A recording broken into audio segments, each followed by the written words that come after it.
नमस्कार साथियों, जय श्री राम, जय हिंद, जय माता रानी, जय माता भगवती। जैसा कि आज बिहार चुनाव को लेकर चुनाव आयोग तारीखों की घोषणा कर दी है। 2 चरणों में बिहार विधानसभा चुनाव होना है। पहला फेज में दूसरा फेज 2 फेज है टोटल, जिसमें चुनाव आयोग ने चुनाव तारीखों की घोषणा क्या कर दी। सबसे तेज दलाली करते हुए एबीपी न्यूज सर्वे भी सामने ले आई। बिहार चुनाव की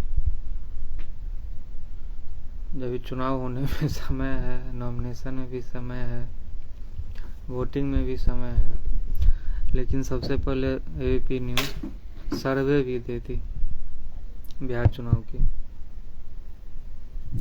अब इससे ये अंदाजा लगाइए, यही मीडिया 2024 के लोकसभा चुनाव में भी 400 पार कर दी थी अपने सर्वे एग्जिट पोल में। हुआ क्या? 300 के अंदर सिमट गई एनडीए। यही मीडिया 2020 के बिहार विधानसभा चुनाव में महागठबंधन की सरकार बना दी थी एग्जिट पोल और सर्वे में। हुआ क्या? बना एनडीए का सरकार। तो मीडिया को भी थोड़ा धैर्य रखना चाहिए, इतना दलाली पे उतारू नहीं होना चाहिए। ठीक है, दलाली करो, उसी से तुम्हारा रोजी रोटी है, उसी से तुम्हारा फंडिंग है, लेकिन दलाली भी एक लिमिट में करो। चुनाव का घोषणा हुआ नहीं, इस सर्वे आ गया, फर्जी सर्वे। आखिर सर्वे का इसका क्या कहिए, क्राइटेरिया क्या होता है, इसका क्या मान्यता है? और जो हाल ही मौजूदा कुछ वक्त के चुनाव जो हुआ है 2024 के बाद, 2024 लोकसभा हो, उसके बाद हरियाणा विधानसभा हो, महाराष्ट्र विधानसभा हो, मीडिया वाले को, ये सर्वे करने वाले को थोड़ा अपने गिरावा में झांकना चाहिए कि आखिर किस बेसिस पे सर्वे करता है। सर्वे में दिखाता कुछ, एक्चुअल रिजल्ट आता है कुछ, और उसी पे अपना दलाली का दुकान, फर्जी दलाली का दुकान जो है चलाता है, फर्जी सर्वे करके।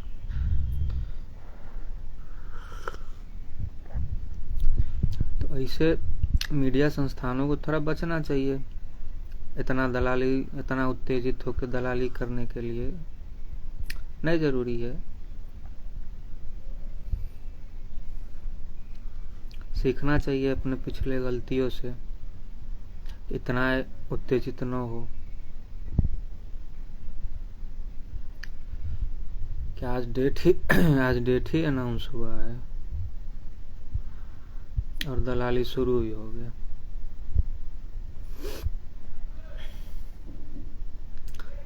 और ये बिहार है, बिहार में तो बिहार वैसे भी राजनीति जननी है, लोकतंत्र की जननी है बिहार की भूमि।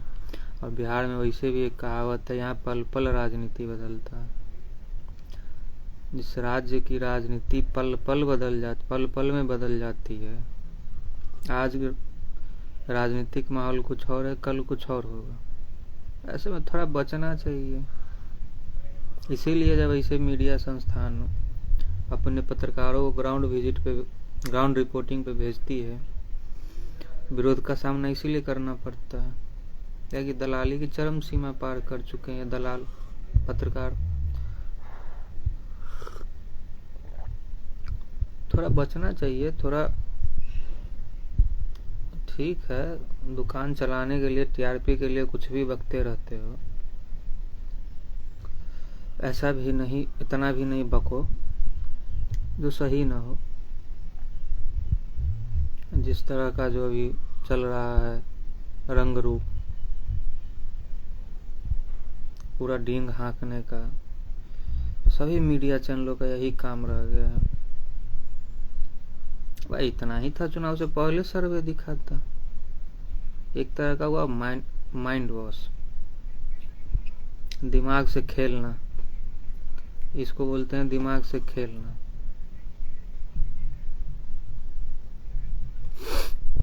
तो ये हाल है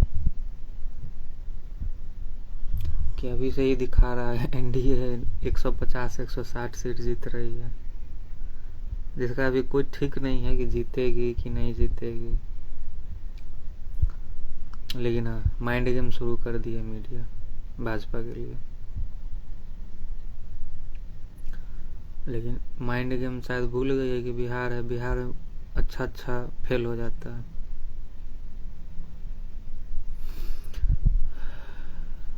चाहती है तो बहुत अच्छे से उठा भी देती है और गिरा भी देती है। तो बिहार की भूमि है थोड़ा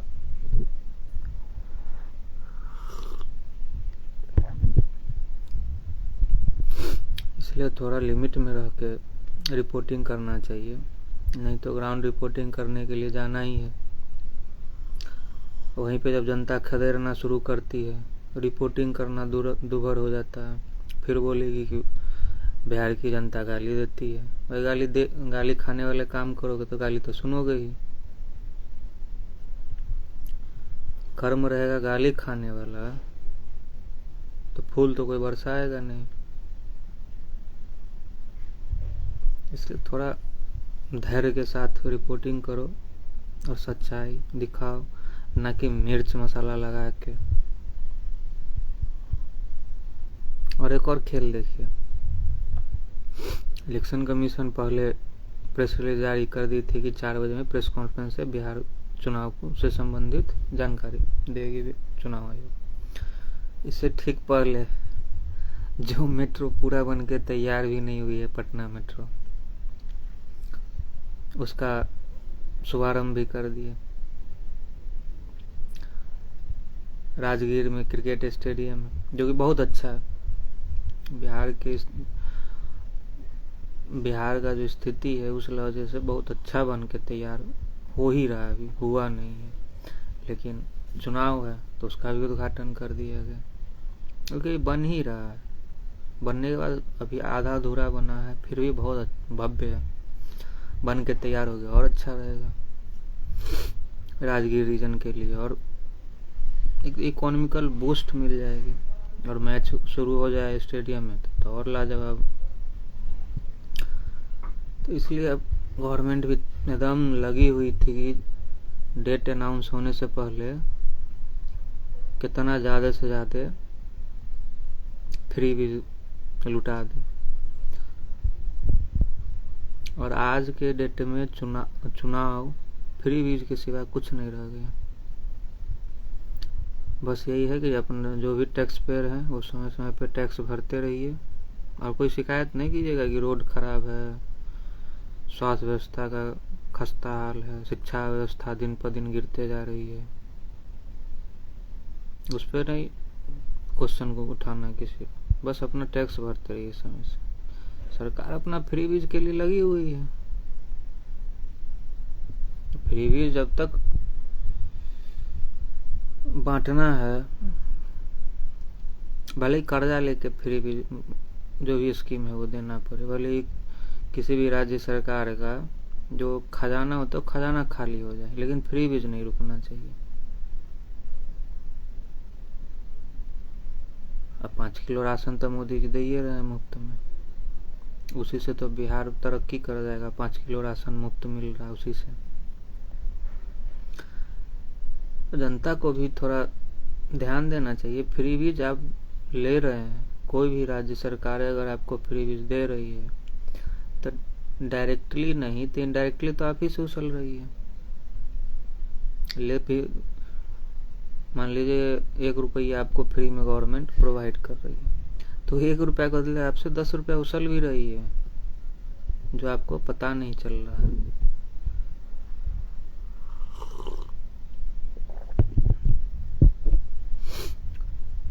तो बिहार की जनता को भी थोड़ा सोचना चाहिए कि फ्री बीज जो भी पार्टी फ्री बीज घोषणा कर रही है, इसके जो लालच इसके लिए दे रही है, बचना चाहिए उससे। फ्री बीज के विरुद्ध आवाज उठाना चाहिए।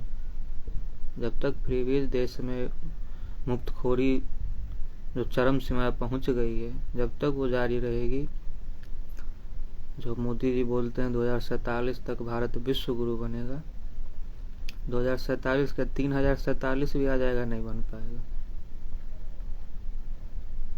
फ्रीबीज से किसी देश का लाभ नहीं हुआ, किसी देश का स्थिति सही नहीं हुआ। आप वैसा जनता को उस लायक बना दीजिए कि खुद कमा लेगी, लेकिन फ्रीबीज बांट के आप कभी जनता का भला नहीं कर पाइएगा। लेकिन वो ये पब्लिक है, पब्लिक को इस सब जानना चाहिए कि फ्रीबीज लेने से कोई तत्काल आपको प्रॉफिट लग रहा है, तत्काल आपको नजर आ रहा है कि हाँ चलो भाई जो ही रुपया गवर्नमेंट फ्री में दे रही, लेकिन तत्काल दे रही है, बाद में फिर भरना इनडायरेक्टली आप ही को है। अब बहुत जगह डायरेक्टली भी आप ही को भरना पड़ेगा। नेताओं का क्या है, नेताओं को सिर्फ सत्ता चाहिए, उसके लिए राज्य का विकास हो न हो कोई मतलब नहीं है। उसको अपना जेब भरना है। किसी भी राजनीतिक दल के नेता को अपना जेब भरना है, सत्ता पे काबिज रहना चाहता है, चाहे उसके लिए कोई भी तिक्रम हो, जनता चाहे भार में।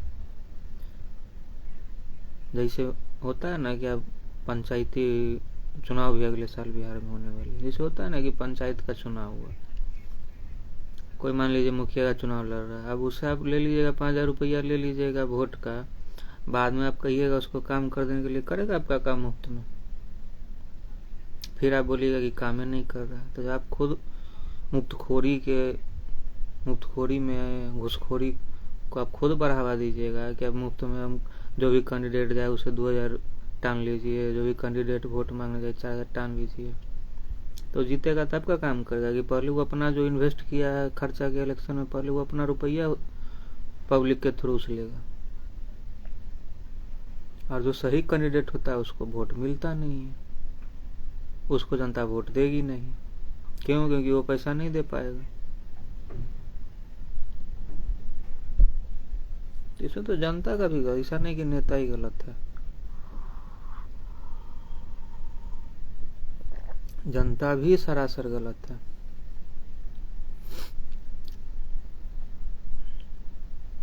क्या जब तक मुफ्तखोरी का आपको रहेगा दिमाग में कि जो भी मुफ्त में आ रहा है ले लो, कुछ नहीं होने वाला है। फिर आप बोलिएगा कि रोजगार का है नहीं है, पलायन क्यों नहीं रुक रहा है, इन्वेस्टमेंट क्यों नहीं हो रहा है। गवर्नमेंट को इस पे मजबूर कीजिए ना कि इन्वेस्टमेंट करवाए अपने बिहार में, रोजगार के लिए अच्छा व्यवस्था करवाए, पलायन रुकवाए, शिक्षा व्यवस्था अच्छा हो, स्वास्थ्य का स्थिति अच्छा हो, इंफ्रास्ट्रक्चर और अच्छा हो। इस पे हर पार्टी को इस पे मजबूर कीजिए कि इस पे आप राजनीति कीजिए, ना कि फ्री बिजली हमारी सरकार आएगी तो हम आपको 125 यूनिट बिजली फ्री देंगे, तो हमारी आएगी तो हम आपको 200 यूनिट बिजली फ्री देंगे। इससे क्या होना है?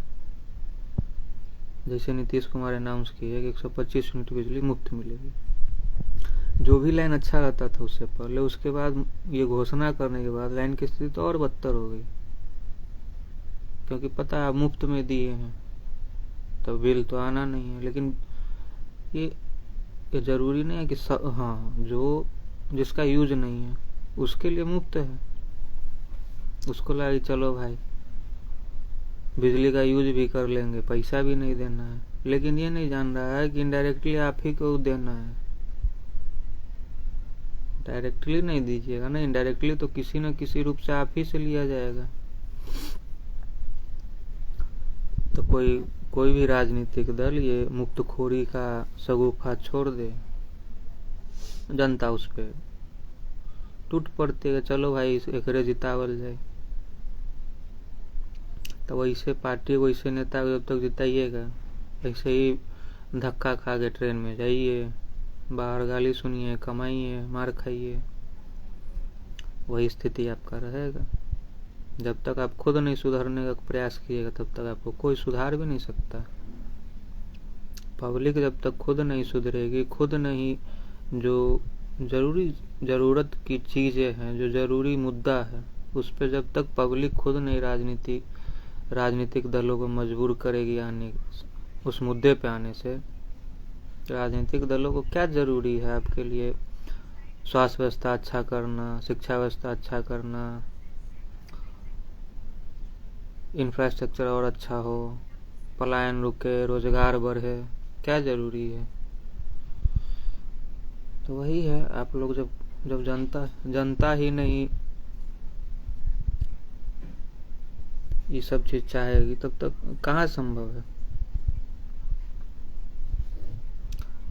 तो यही बिहार की पब्लिक से भी, बिहार की जनता जो भी है उनसे भी यही बोलना चाहेंगे कि फ्रीबीज की जो भी योजनाएं हैं उनसे दूर हुई। आज आपको वो बहुत अच्छा लग रहा है, लेकिन आने वाले समय के लिए वो आप ही पे बोझ भर रहा है, वो बिहार की जनता पे ही बोझ और लदा रही है। तो इसलिए बिहार की जनता को सोचना चाहिए। और अब तो डेट अनाउंस हो ही गया है, तरह तरह के राजनीतिक दल के हथकंडे देखने को मिलेंगे ही डेली। तरह तरह के लुभावने वादे भी है कि अब झड़ी लगने वाली है।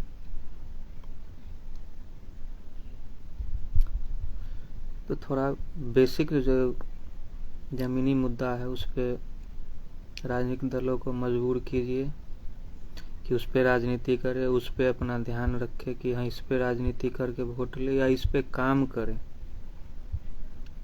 अब फ्री बीज को लात मारिए,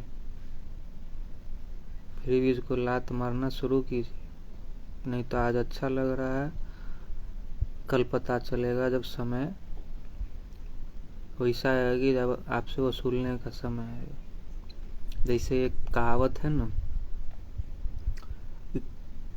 एक होता है क्रेडिट कार्ड, एक होता है डेबिट कार्ड। क्रेडिट कार्ड में क्या है, जो क्रेडिट कार्ड का लिमिट है जितना अमाउंट का, जब मन हो तब उससे आप ट्रांजैक्शन कर सकते हैं। तत्काल तो आप कर लिए, लेकिन जब बाद में उसका ईएमआई भरने में जो आपका हालत खराब होगा तब पता चलता है कि क्रेडिट कार्ड आखिर क्या चीज। और दूसरा डेबिट कार्ड, डेबिट कार्ड में क्या है, अकाउंट में बैलेंस है तो खर्च कीजिएगा, नहीं है नहीं कर पाइएगा। तो इससे ये होता है कि मान लीजिए अकाउंट में नहीं बैलेंस है तो आप पे बोझ भी तो नहीं ना है कि हमको ईएमआई भी पे करना है। बैलेंस जितना है खर्च कर रहे हैं। तो वही है फ्री बीज का, तत्काल अच्छा लग रहा है क्रेडिट कार्ड की तरह, लेकिन जब वही ईएमआई की तरह किस्तों में सरकारें उछलना शुरू करती है तब पता चलता है। अब फ्री बीज नहीं लीजिएगा, फ्री बीज का विरोध कीजिएगा तो हो जाएगा डेबिट कार्ड की तरह। तत्काल जो भी वर्ग से आते हैं, मिडिल क्लास हो, लोअर क्लास हो, अपर क्लास हो, जो भी हो, तत्काल वो मान लीजिए कि नहीं सही लगे, लेकिन वो आने वाले कल के लिए बहुत सिक्योर होता है, बहुत अच्छा होता है। तो इसीलिए जमीनी मुद्दा पे सभी राजनीतिक दलों को लाइए। जो भी राजनीतिक दलों के प्रत्याशी जाए वोट मांगने, उनसे सवाल जवाब जरूर कीजिए। और जो सिटिंग एमएलए हो उनसे तो जरूर कीजिए, किसी भी दल के हो, या हो जाए या उस सिटिंग एमएलए के कार्यकर्ता जाए, उस पार्टी के कार्यकर्ता उस पार्टी के एमएलए से जरूर सवाल जवाब कीजिए कि 5 साल का हिसाब दीजिए, इन 5 सालों में आपने बिहार हमारे विधानसभा क्षेत्र के लिए क्या किया। और नहीं हिसाब दे पा रहे हैं, तुरंत एमएलए वोटिंग के दिन उस एमएलए को हराने का काम कीजिए, उसके विपक्ष में वोट दीजिए, किसी भी पार्टी का हो। तो जब तक ये नहीं कीजिएगा यही हाल रहेगा। हमारे नीतीश चाचा है ही, आज ये एनडीए के साथ है, क्या गारंटी है कि कल वो महागठबंधन के साथ नहीं रहेंगे। अब फिर महागठबंधन के साथ रहेंगे तो क्या गारंटी है कि वो एनडीए के साथ नहीं आएंगे। तो थोड़ा पलटू चचा भी, अब उनको भी संन्यास लेना चाहिए। अब बिहार की राजनीति से उनको भी संन्यास लेना चाहिए। चलिए, बहुत बहुत धन्यवाद। फिर मिलते हैं कल रात 12 बजे, पुनः लाइव पे आएंगे। फिर कल बिहार पे ही चर्चा होगा, कुछ नए मुद्दे रहेंगे। तब तक के लिए शुभ रात्रि। जय श्री राम, जय माता भगवती, वंदे मातरम, जय बिहार।